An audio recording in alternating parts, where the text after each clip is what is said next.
FORA.tv. The world is thinking. One of the things we don't want to do, and I believe this very strongly, in a free society, mandates are an anathema. In my home state of Texas, we have a mandate for automobile insurance, and in fact, in the city of Dallas, if you're stopped for an automobile violation and you cannot provide proof of insurance, your car is towed away.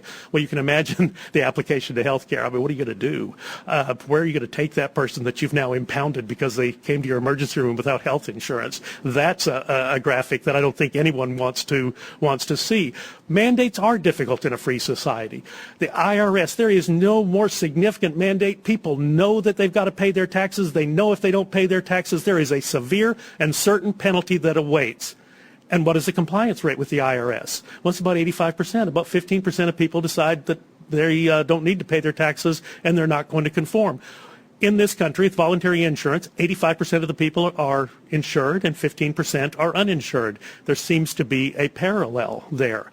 Looking at it from a different perspective, the Medicare Part D program, which had its faults on rollout, I will concede and stipulate, but at the same time, now 90% of America's seniors have some type of credible drug coverage, and for all of the problems that beset Medicare Part D as the rollout occurred, 90% have coverage, and in excess of 90% are satisfied with that coverage. What if instead of mandates, we looked at building programs that people actually wanted and were actually useful to people and used that as our guidepost rather than simply saying we are the federal government, we can require you to have insurance, and we will do so.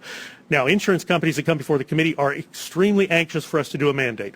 No small surprise, because then they would get to sell a lot more of their product. But without significant controls, and controls that I would not necessarily endorse, mandates would provide insurance companies with an increased amount of cash, but would not necessarily achieve the desired effect of reducing the number of uninsured.